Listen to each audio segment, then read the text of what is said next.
Buenas tardes, hoy les voy a hablar sobre las medidas cautelares. Entonces, vamos a empezar hablando, por ejemplo, desde la persona que en ejercicio del derecho de acción acude al aparato jurisdiccional, para que el Estado, pues representado por el juez, le conceda el derecho pretendido. Entonces, para esto se requieren de unos instrumentos útiles para que la decisión judicial pueda hacerse efectiva. Entonces, las medidas cautelares cumplen ese propósito, pues están encaminadas en materializar lo que dicta la sentencia, reconociendo lo que pide pues el demandante. Entonces, las medidas cautelares tienen amplio alcance, pueden recaer sobre bienes y también sobre personas, pero en este caso sobre personas, perdón, o también en conflictos sobre competencia desleal, para que se ordene pues al presunto infractor que él deje de cometer el acto de competencia desleal, siempre y cuando se hayan comprobado pues que esos actos fueron de deslealtad. Entonces, a pesar de que esta institución es muy amplia, en este video haremos referencia a las medidas cautelares dirigidas a la persecución de los bienes que son materia de litigio, o aquellos que aun cuando no son objeto del conflicto pueden perseguirse para garantizar el cumplimiento de las decisiones dictadas en una sentencia. Entonces, las medidas cautelares garantizan la igualdad procesal. Entonces, estas contrarrestan los dispendiosos trámites del proceso o las demoras del proceso, para que quien acuda a la administración de justicia en el desarrollo del proceso pueda conservar una situación similar a la que existía cuando demandó, y a su vez para que en la sentencia se restablezcan sus derechos.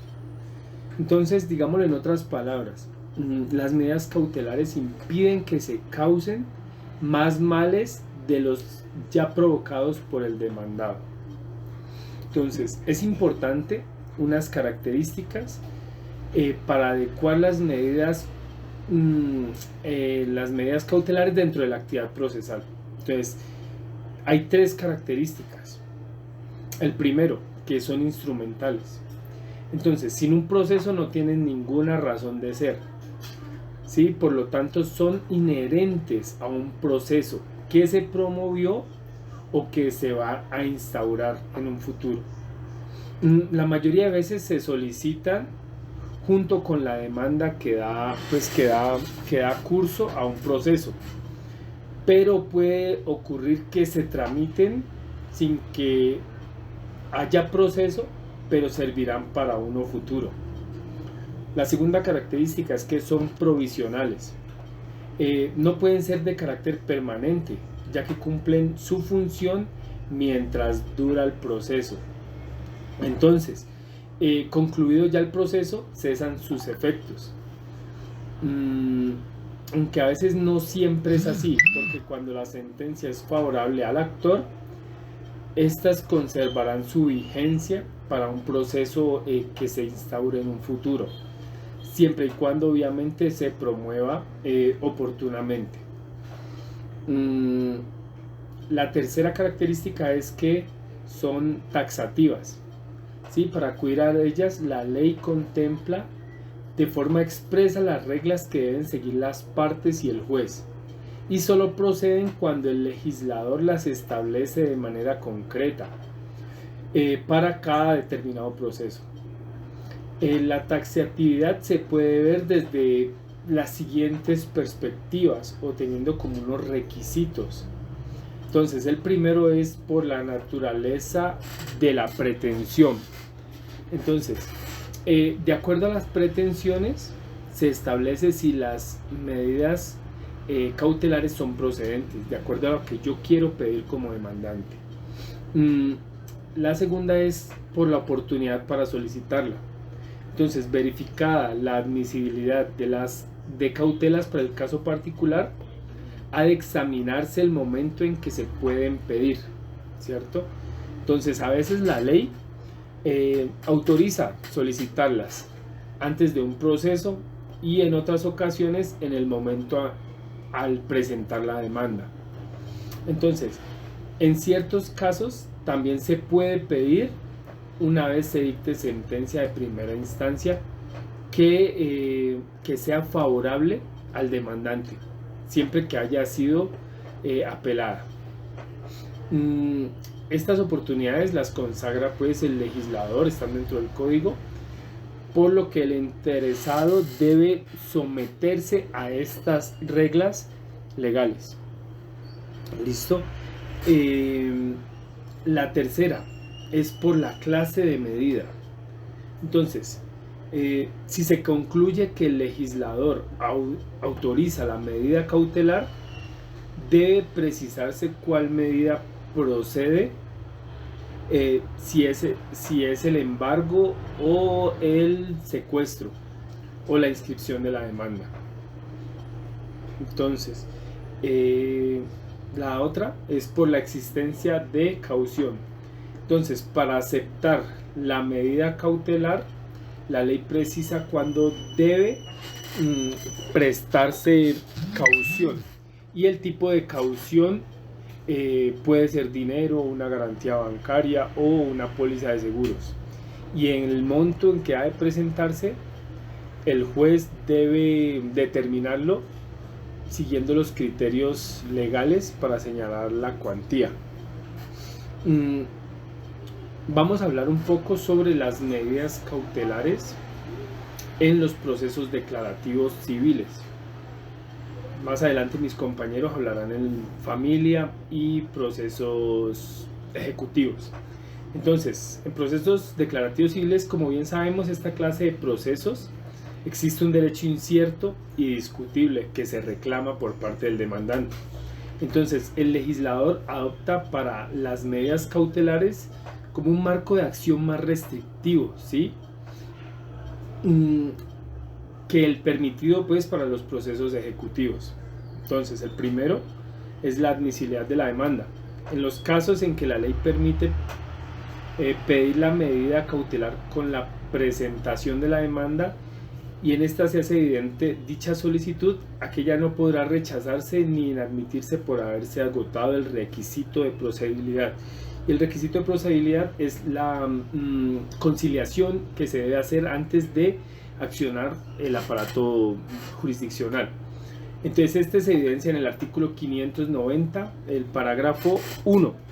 Entonces, este nos dice que en todo proceso y ante cualquier jurisdicción, cuando se solicite la práctica de medidas cautelares, se podrá acudir directamente al juez sin necesidad de agotar la conciliación prejudicial como requisito de procedibilidad. También existe la naturaleza de la pretensión y la medida cautelar. Entonces, el artículo 590 nos habla todo acerca de las medidas cautelares, y él nos establece el régimen de medidas cautelares para los procesos declarativos. Entonces, también nos da los criterios para determinar la viabilidad de la cautela, y se puede observar de acuerdo con la naturaleza de la pretensión formulada en la demanda. También existen las medidas cautelares innominadas. Entonces, las medidas cautelares innominadas son las que no están previstas en la ley y que faculta al juez para que las decrete según su juicio, ¿sí? Son de oficio, a fin de evitar que las condenas impuestas en las sentencias resulten un tanto ilusorias. Hay unas medidas para ciertos procesos declarativos. Entonces, existen normas que imponen un tratamiento especial para determinados procesos declarativos, que son diferentes a las reglas que se encuentran aquí en el artículo 590. Entonces vamos a presentar algunos, ¿sí? Los que más pude entender y los que son como más, los que más se ven. Entonces están los procesos de pertenencia, procesos de expropiación, procesos de servidumbre, procesos de deslinde y amojonamiento y procesos divisorios. Entonces, desde aquí en estos procesos, desde la admisión de la demanda, se procede a su inscripción en el folio del registro del bien, que es objeto de litigio, medida que la parte demandada no podrá impedir ni levantar. Toda vez que por ser norma de orden, pues esta como es una norma de orden público, es necesario que la cautela que se autoriza para estos procesos se haga visible y oponible a terceros. Entonces, esta se debe decretar en el auto admisorio de la demanda por parte del juez. Sí, eso está en el artículo 592 del Código General del Proceso. El otro, procesos de pertenencia. En el auto admisorio de la demanda se decreta la inscripción de la demanda sobre el bien objeto del litigio, y esta cautela no requiere petición de parte, esta la hace el juez de oficio. Entonces aquí es importante tener en cuenta algo, que si el juez omite en el auto admisorio de la demanda decretar la medida cautelar, se puede decretar después. Esta medida cautelar es obligatoria para proseguir o seguir con el trámite del proceso de pertenencia. Procesos divisorios. Además de la inscripción de la demanda sobre el bien cuando es sujeto a registro, el Código General del Proceso dispuso que si el proceso tiene como finalidad la venta en pública subasta, necesariamente debe haber sido secuestrado. El otro sería el proceso de restitución de inmueble arrendado.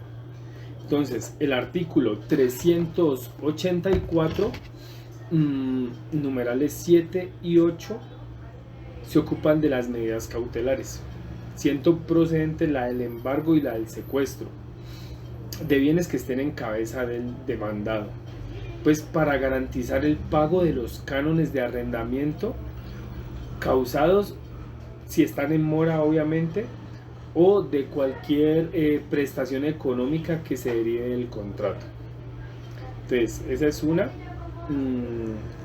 el embargo y secuestro, y la otra es la restitución provisional del inmueble arrendado, que se estableció con el propósito de conservar el inmueble arrendado y de impedir que personas extrañas lo invadan y ocupen si se dan cuenta que el inmueble pues está abandonado o está desocupado. Es una medida esta que tiende a proteger al arrendador mientras se recupera materialmente el bien antes de la sentencia. Listo, esto es todo lo que les tengo de medidas cautelares. Mis compañeros Andrés Fernando y doña Elsa Esperanza van a continuar con el video. Muchas gracias. Compañeros, voy a hablar sobre medidas cautelares en los procesos de familia.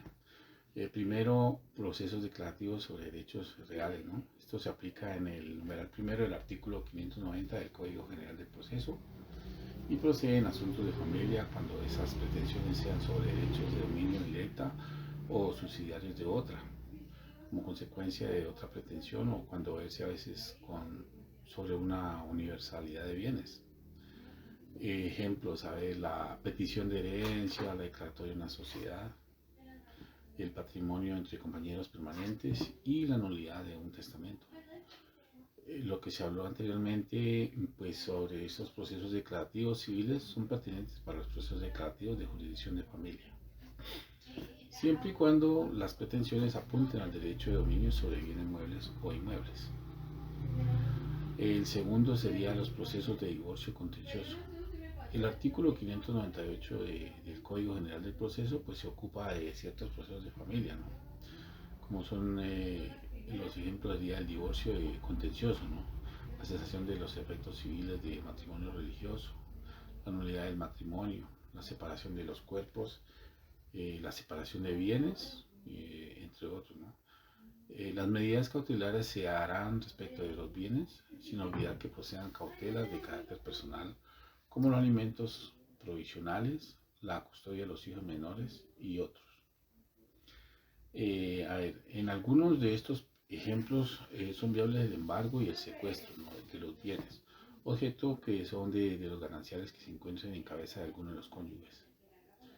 El embargo y el secuestro de los bienes propios que se encuentran en cabeza del cónyuge obligado a suministrar esos alimentos, por ejemplo, que en beneficio sean del otro cónyuge, ¿no?, y también de los hijos que tengan derecho a ellos, entre otras cosas. El tercero serían los procesos de declaración de existencia de una unión marital. Esto es con respecto de los procesos en que se pretenda la declaratoria de existencia de la sociedad patrimonial entre unos compañeros permanentes. Se puede decir que han surgido criterios disímiles frente a la visibilidad o no del embargo y el secuestro de los bienes que conforman la eventual comunidad patrimonial, dentro de los cuales están los inmuebles en cabeza de uno de los compañeros adquiridos a título oneroso durante la vigencia de la unión marital. El cuarto serían los procesos de sucesión. El Código General del Proceso conserva algunas de las medidas cautelares que el Código de Procedimiento Civil había regulado para los procesos de sucesión, ¿no? Con algunos ajustes respecto de los bienes que procedan de la guarda y la oposición de sellos de bienes del causante. Además, el embargo y el secuestro de bienes propios o sociales en cabeza del causante y también los sociales que estén en cabeza del cónyuge o compañero permanente. Estas medidas pueden practicarse antes del proceso de la sucesión o en el curso de este, pero la guarda y la oposición de los sellos hasta que practique la diligencia de inventarios, mientras que los embargos y secuestros hasta antes de que se dicte la sentencia que aprueba la petición. Los procesos de alimentos, trátese de alimentos a favor de la persona o el mayor de edad, el legislador autoriza esas medidas cautelares dirigidas a garantizar el cumplimiento de dicha obligación, y para ambos casos pues procede la fijación de alimentos provisionales desde el auto admisorio de una demanda, ¿no? Para el caso del menor de edad, pues podríamos decir que, y para el mayor de edad, es indispensable que exista una prueba sumaria, ¿no?, tanto de la capacidad que sea económica del alimentante como el de la necesidad del alimentario, para que esa fijación provisional corresponda a una suma superior a un salario mínimo legal mensual vigente. Las medidas cautelares en los procesos ejecutivos, pues esas medidas cautelares que proceden como el derecho pretendido está ligado al título ejecutivo que debe acompañar la demanda. Aquí no hay duda de sobre esa certeza, pues la única prueba que le concierne al demandante de la existencia de ese título ejecutivo. Si este documento cumple con los requisitos que exige el artículo 422 del Código General del Proceso y la demanda se presenta en debida forma, pues el juez librará un mandamiento accediendo a las medidas cautelares que ha solicitado, y que son el embargo y el secuestro de bienes que estén en cabeza del demandado y que puedan pedirse desde la presentación de la demanda. Existe una limitación de las cautelas. Es por eso que, pues, ante la solicitud de medidas dirigidas a cautelar varios bienes de propiedad del demandado, el juez debe resolver con prudencia, aplicando criterios de razonabilidad y proporcionalidad. Entre los bienes objeto de ese embargo y las pretensiones de la demanda se deben decretar también el embargo de los bienes que considera suficiente y necesario según la cuantía de lo pretendido, pues. Las medidas cautelares extraprocesales. El Código General del Proceso pues también permite que en aquellos casos en que se determina la disposición legal se autorice una medida cautelar por fuera de un proceso y que servirá para un determinado asunto, pues esto puede ser decretado y practicado al tiempo de celebrarse esa audiencia o esa diligencia de una prueba extraprocesal. Así lo dice el artículo 589 del Código General del Proceso, con objeto de que se evite que la parte que sea demandada enajenada de bienes, por sospechar que será sujeto pasivo de una pretensión, o la conducta que esté realizando genere más daño para quien pretenda formular una demanda.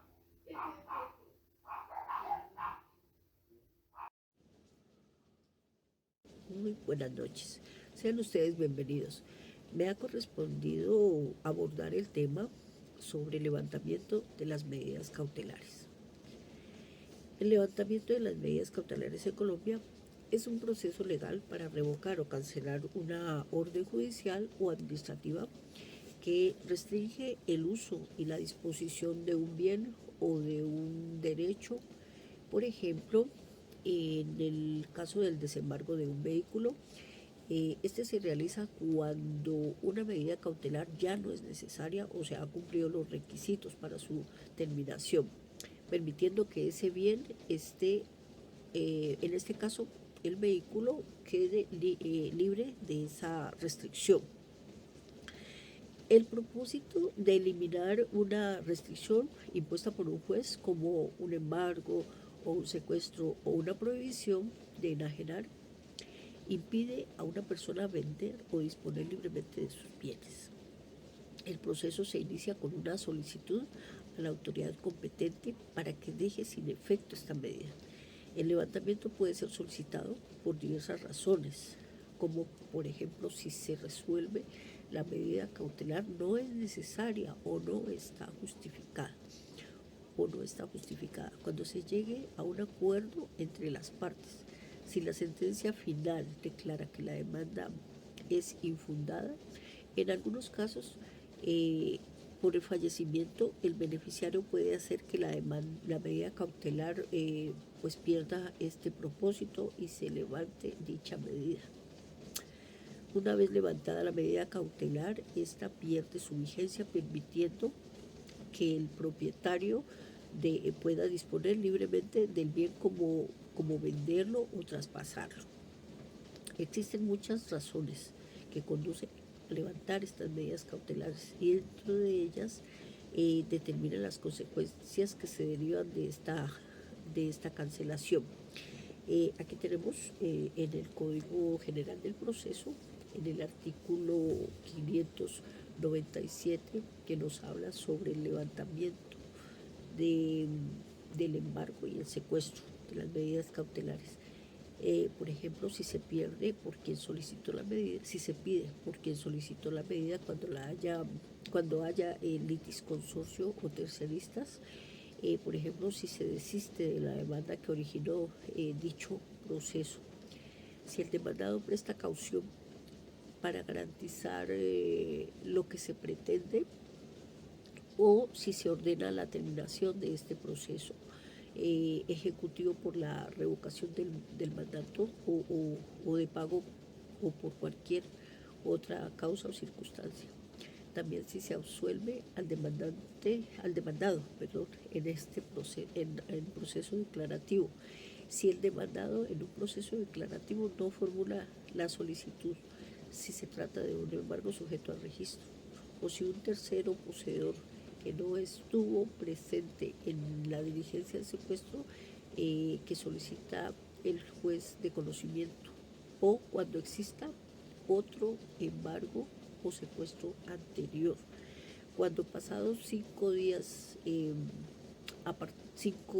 años a partir de la inscripción de la medida y no se halle el expediente en que ella se decretó, en el artículo 597 del Código General del Proceso consagra varios casos pues que se levantan estas medidas cautelares, pero también hay otras normas que disponen su levantamiento, como por ejemplo la del desistimiento tácito, la de la terminación del proceso por inasistencia a la audiencia inicial de alguna de las partes o por la transacción o conciliación.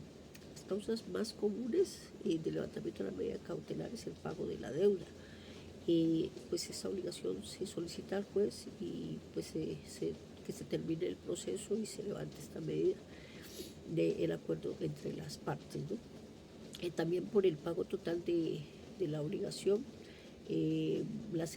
por una sentencia a favor del demandante si el demandado presenta excepciones y pues gana el proceso, el juez ordenará el desembargo de sus bienes. Pues el desistimiento del demandante, si el demandante desiste de esta demanda, pues el juez ordenará el levantamiento inmediato, pues también por la caducidad del proceso.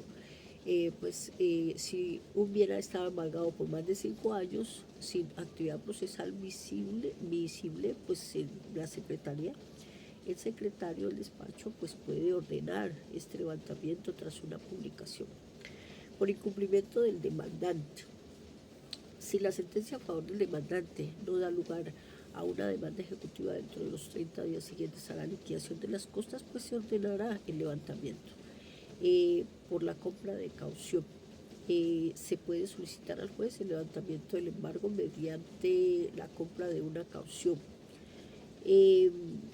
Mientras el proceso avanza, hay unos pasos para solicitar dicho levantamiento, como por ejemplo la cancelación, ya habíamos hablado de la cancelación de dicha obligación, asegurarse de que el pago total de la deuda y las costas hayan sido realizadas o que exista un acuerdo de pago y se haya notificado al señor juez. La presentación de la solicitud por parte de la persona afectada debe presentar una solicitud formal al juzgado que ordenó esta medida cautelar. La documentación la debe adjuntar todo lo necesario como el comprobante de pago, el acuerdo de pago o la sentencia que da por terminado este proceso según el caso. La autorización del juez tras verificar el cumplimiento de los requisitos, el juez emitirá un auto ordenando el levantamiento de esta medida cautelar. En la ejecución del levantamiento, la Secretaría del Juzgado enviará el oficio de levantamiento a la entidad correspondiente, como por ejemplo la Fiscalía. Que es un organismo o a los organismos que escribió este embargo para que se retire la anotación de la medida. Y también hay otras consideraciones súper importantes. Por ejemplo, la solicitud debe ser presentada por el afectado directamente. Es fundamental que sea el deudor o la persona afectada quien realice dicha solicitud. Inclusive si el pago ya se realizó. La notificación de la orden. Una vez que el juez ordene dicho levantamiento, la Secretaría del Juzgado debe remitir esa providencia para que se ejecute de inmediato esa orden. Pero hay unas posibles sanciones, por ejemplo, el incumplimiento del deber de informar. Estos cambios sustanciales en las circunstancias que dieron el origen a esta medida pueden ser sancionadas. El desistimiento de la medida cautelar, en este caso el peticionario de una medida cautelar pues puede desistir de ella, con la consecuencia de ser condenado a pagar las costas y los perjuicios que las medidas hayan ocasionado pues a su contraparte. Es importante decir que la norma aclara que si el solicitante del levantamiento integra un litis consorcio, la petición debe provenir de todos los sujetos que lo componen, ¿no? En el caso de desistimiento de la demanda, cuando en forma expresa el accionante desiste de la demanda por ser un acto de disposición, el proceso debe terminar, produciendo el efecto de una sentencia absolutoria para el demandado, lo cual implica que se levantarán todas las medidas cautelares con las condenas en costas y perjuicios que pueden ser renunciadas por él si así él lo considera. En el caso del litisconsorcio necesario, pues se requiere que el desistimiento de la demanda provenga de todos los que integran el litisconsorcio. Si es un litisconsorcio facultativo, ese desistimiento produce unos efectos solo frente a la persona que lo manifiesta, permaneciendo intactas las pretensiones de todos los demás litisconsorcios, por lo que las medidas cautelares no se levantan, y esto garantiza el cumplimiento de las pretensiones de los que no renuncian a estos reclamos. En el caso de la revocatoria del mandato ejecutivo, presentar esa demanda ejecutiva cuyo documento base para la ejecución no cumple con los requisitos de ese título ejecutivo, el juez debe negar este mandato o este mandamiento. Por ejemplo, en caso de sentencia favorable al demandante, tanto en los procesos declarativos como en los procesos ejecutivos, pues que terminen con una sentencia a favor del demandado, se ordena el levantamiento de esas medidas cautelares que pesaban pues en contra de él, acarreando la condena en costas y en los perjuicios para esta persona demandante. En el caso de del incidente de perjuicios, cuando se levantan las medidas cautelares, cuando la ley determina la imposición de la condena del pago de perjuicios por el levantamiento de esas medidas cautelares, pues el interesado debe promover un incidente en el término de la sentencia, por un término de 30 días, pues según reza el Código General del Proceso, pues es que vencido el término señalado, sin promoverse el incidente, se extinguirá dicho derecho.